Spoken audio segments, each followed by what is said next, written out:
Have you ever wondered why some people seem to get along with almost everyone?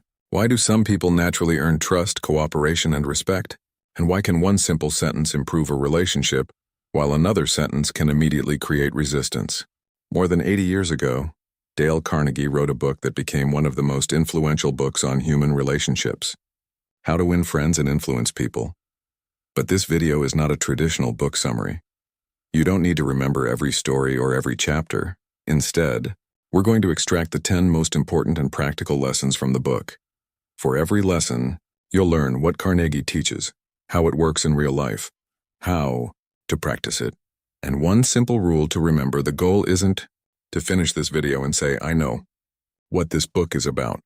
The goal is to finish it and say, "I know what I need to do differently." Let's begin.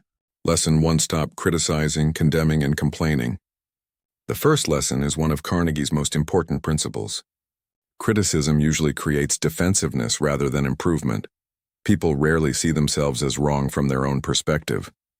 When you attack someone's behavior, they often defend themselves instead of considering your point. So if your goal is to influence someone, understanding their motives is generally more effective than making them feel guilty. The practical interpretation is simple. Before correcting someone, understand why they did what they did. Real-life example: imagine a coworker repeatedly submits work late. You could say, "You're always late. You're irresponsible." But instead try, "I noticed the last 2 reports came in late. Is there something making the deadline difficult?" Now you're investigating the problem instead of attacking the person. How to practice. For the next 7 days, try a no criticism challenge. Whenever you notice yourself wanting to criticize someone, stop. Don't immediately say it. Ask yourself, what caused this behavior? If correction is necessary, describe the problem without attacking the person's character. Measure how many criticisms you successfully turn into questions or constructive observations. Real-life implementation: use this at work, with family, with friends, and whenever someone makes a mistake. Instead of, "What's wrong with you?" try, "What happened?" Common mistake. The common mistake is thinking Carnegie means you should never correct anyone. That's not the lesson. You can address problems. The key is avoiding unnecessary attacks on someone's character. One rule: correct the problem without attacking the person. Lesson 2: give genuine appreciation. The second lesson is, people have a strong desire to feel valued and important. Carnegie distinguishes genuine appreciation from empty flattery. People respond strongly when their efforts, qualities, or contributions are sincerely recognized. Appreciation should be specific and honest rather than exaggerated. The practical interpretation is, train yourself to notice what people do well. Real-life example: imagine your colleague explains something difficult to you. You could simply say, "Thanks," but instead say, "That explanation was really clear. You made a complicated issue much easier for me to understand." The second response tells the person exactly what you appreciated. How to practice for 7 days: give one genuine, specific appreciation every day. Use this formula: what they did, why it mattered. For example, "You sent that information quickly. It saved me a lot of time." Your target is simple: one genuine appreciation per day. Real-life implementation. Use this when someone helps you, teaches you, solves a problem, works hard, improves, shows patience, or contributes something useful. Common mistake. The common mistake is using praise as manipulation. If you don't genuinely mean it, people eventually notice. One rule: notice good things and say them sincerely. Lesson 3: become genuinely interested in other people. The third lesson is, interest in others is one of the strongest ways to build relationships. Carnegie argues that people naturally care about their own lives. Experiences, problems, interests, and goals. Someone who genuinely wants to understand another person becomes more engaging than someone constantly trying to impress others. And the key word is genuine. Real-life example: imagine you meet someone who works in an industry you know little about. Instead of immediately talking about yourself, ask, "How did you get into this field?" Then ask, "What's the hardest part of the job?" Now the conversation is centered on understanding them. How to practice. For the next 7 days during one conversation per day, ask 2 meaningful questions. Listen to the answer, then ask 1 follow-up question. Don't immediately turn the conversation back to yourself. Measure how many follow-up questions you asked. Real-life implementation. Use this when meeting coworkers, clients' new friends, mentors' potential business partners, or anyone you want to build a relationship with. Common mistake. The common mistake is asking questions like an interviewer while secretly waiting for your turn to speak. The skill is curiosity, not interrogation. 1 rule: be interested before trying to be interesting. Lesson 4. Listen well and encourage people to talk. The 4th lesson is, good listeners are often more influential than good talkers. Carnegie repeatedly emphasizes allowing people to talk about themselves. People appreciate someone who listens attentively and encourages them to explain their experiences. Listening also gives you information about what the other person actually cares about. Real-life example: imagine a manager is frustrated with a project. Instead of immediately explaining why the manager is wrong, ask, what do you think is causing the problem? The manager explains the situation. Now you understand the problem much better, and you have a better chance of offering useful advice. How to practice: use a 70-30 conversation rule for selected conversations. Try to let the other person speak roughly 70% of the time. Ask questions. Don't interrupt. Summarize what you heard. At the end, say, so if I understand you correctly, you're saying. Real-life implementation: use this especially during disagreements, interviews, negotiations, networking, management, and difficult conversations. Common mistake: thinking listening means saying nothing. Good listening involves attention, questions, understanding, and an appropriate response. 1 rule: listen to understand, not to prepare your reply. Lesson 5. Remember and use people's names. The 5th lesson is, a person's name has strong personal significance to them. Carnegie emphasizes remembering people's names because it communicates attention and recognition. Forgetting someone's name is normal, but deliberately learning and using it can strengthen social connection. Real-life example: imagine you meet a new colleague. You say, nice to meet you, Rahim. Later you say, Rahim, could you explain that part again? Using his name shows that you actually paid attention when you met. How to practice. Whenever you meet someone new, hear their name, repeat it naturally, associate it with something about them, use it once more before leaving, then try to recall it later that day. Practice with 1 new person per day. Real-life implementation: use this at work, networking events, classes, meetings, and social gatherings. Common mistake: overusing someone's name so that it sounds artificial. Use it naturally. 1 rule: if you want to remember a name, pay attention when you hear it. Lesson 6. Talk about what matters to the other person. The 6th lesson is, influence increases when you connect your message to the other person's interests. Carnegie says that people are primarily interested in things connected to themselves. If you want someone's attention or cooperation, don't focus only on what you want. Understand what matters to them and communicate from that perspective. Real-life example: imagine you want your manager to approve training. A weak approach would be, I really want to take this course. A better approach would be, this course would help me improve X, which could reduce the time we spend on Y. You connected your request to something relevant to the manager. How to practice. Before making an important request, write down, what do I want? What does the other person want? How could my proposal help them? Do this before every important request for 1 week.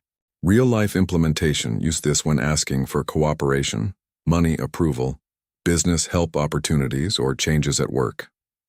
Common mistake: assuming everyone wants what you want. They don't. 1 rule: frame your request around their interests, not only yours. Lesson 7. Let people feel that the idea is theirs. The 7th lesson is, people are more committed to ideas they help create. Carnegie recommends avoiding unnecessary attempts to dominate discussions or prove that your idea is superior. Instead, ask questions that allow the other person to contribute and develop the solution. This does not mean secretly manipulating people into believing your idea was theirs. It means creating genuine participation. Real-life example. Imagine you have an idea for improving a work process. Instead of saying, "This is how we should do it," ask, "What do you think would make this process faster?" The other person may suggest something similar to your idea, or they may improve it. How to practice once per day when solving a problem with someone. Don't immediately present your solution. Ask 2 questions first. Let them propose ideas. Then combine the best ideas. Measure how often you improved your own idea by listening to theirs. Real-life implementation use this in teamwork, management, business, family decisions, and negotiations. Common mistake. The common mistake is manipulating people by pretending their idea was yours. The real skill is collaborative problem solving. 1 rule: ask before you tell.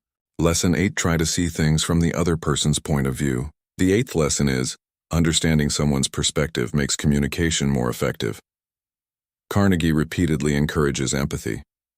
Consider what another person thinks, feels, wants, fears, and values. You don't have to agree with their position to understand why they hold it. The practical interpretation is, before judging a behavior, reconstruct the situation from the other person's perspective.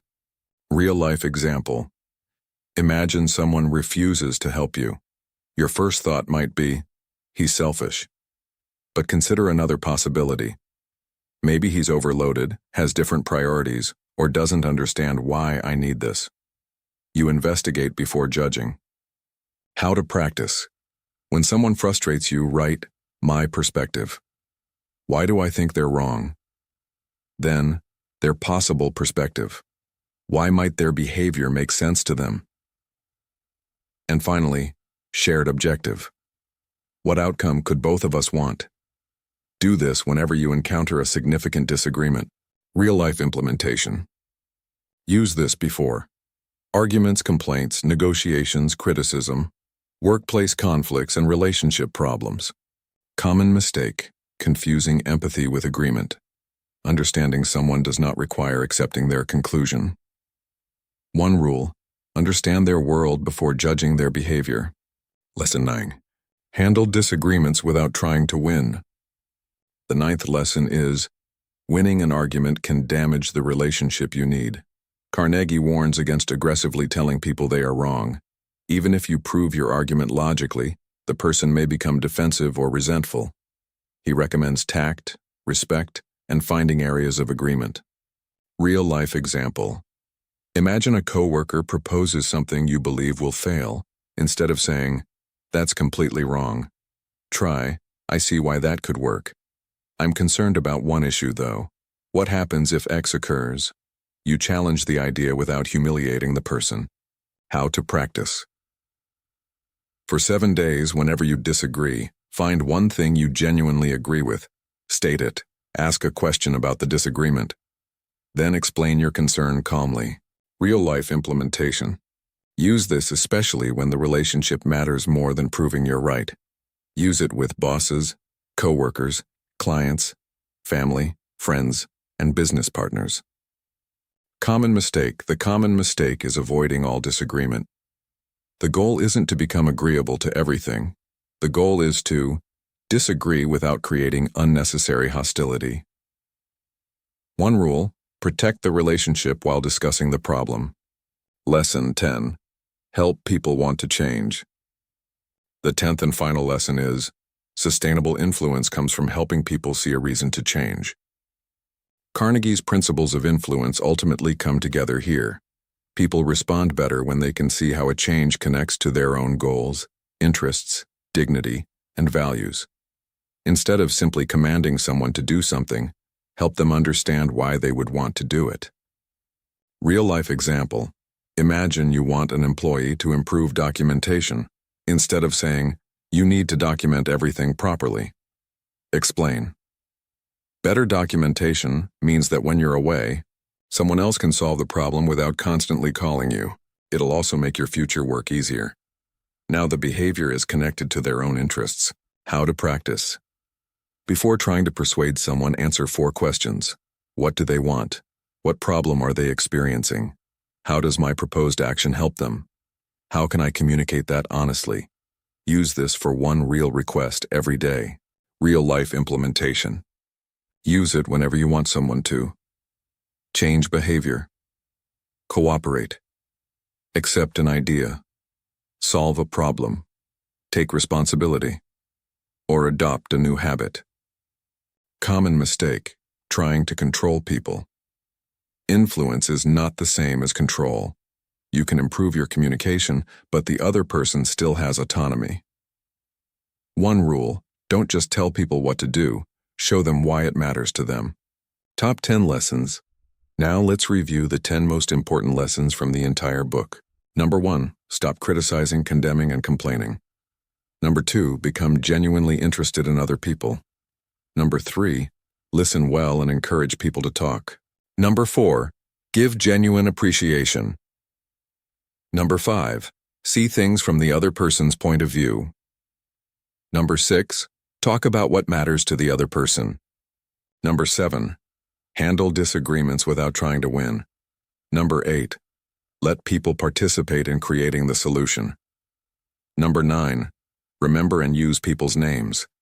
Number 10, help people want to change. If you remember only 3, remember these. 1, don't attack people. 2, be genuinely interested in them. 3, understand what they want before trying to get what you want. Those 3 capture a surprisingly large portion of Carnegie's practical philosophy. 14-day application plan. Let's turn everything into a 14-day training plan. The goal is not to memorize 10 principles in 2 days. The goal is to turn a few principles into automatic behavior. Days 1 and 2, stop the negative reaction. Focus on lesson 1. Your only goal is, notice criticism before you express it. Every evening record, how many times did I want to criticize? How many times did I stop myself? What caused the situation? Spend 5 minutes per day. Days 3 and 4, notice people, focus on lessons 2 and 5. Each day, give one genuine appreciation. Learn one person's name. Use their name naturally. Your attention should shift from, what do I want to say, to, what can I notice about this person? Days 5 and 6. Listen, focus on lesson 4. Have one conversation each day where you deliberately, don't interrupt, ask questions, listen carefully, ask a follow-up. Summarize what you understood. At night, ask yourself, did I actually listen, or was I waiting for my turn? Days 7 and 8, become curious. Focus on lesson 3.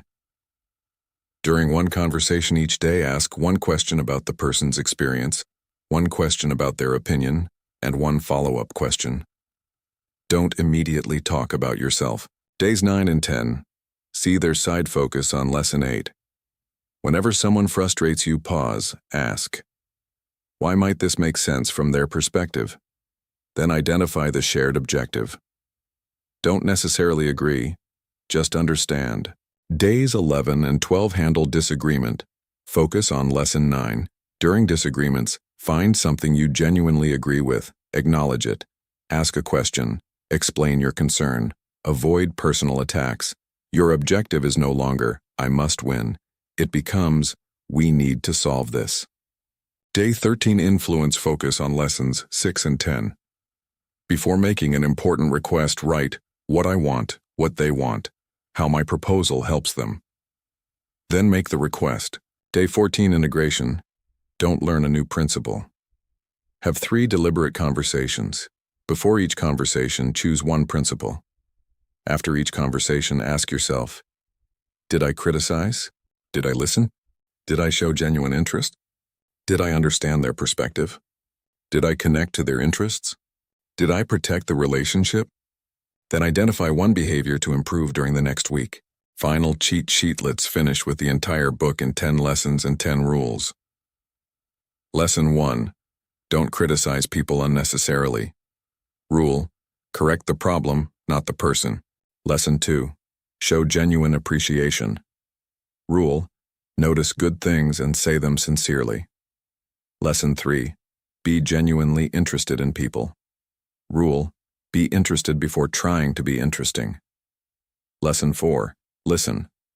Rule: listen to understand, not to reply. Lesson 5. Remember names. Rule: pay attention when someone gives you their name. Lesson 6.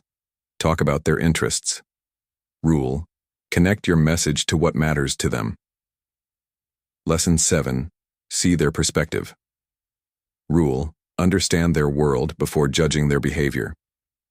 Lesson 8. Let people participate. Rule: ask before you tell. Lesson 9. Don't make every disagreement a battle. Rule: protect the relationship while solving the problem. Lesson 10. Make change meaningful to them. Rule: show people why the change matters to them. The core idea of the entire book, if I had to reduce how to win friends and influence people to one behavioral principle, it would be this. Stop making every interaction about proving yourself, and start making it about understanding and valuing the other person. And if you want to turn the book into an actual skill, don't spend the next week rereading these lessons. Spend 14 days watching your own behavior. The biggest transformation will come from catching yourself in real conversations when you are about to criticize, interrupt, argue, talk about yourself, or ignore the other person's interests. That is where Carnegie's ideas become a skill, rather than just knowledge, and that is the real purpose of this book. Not simply to know how to win friends, but to become the kind of person people genuinely want to talk to, work with, trust, and cooperate with.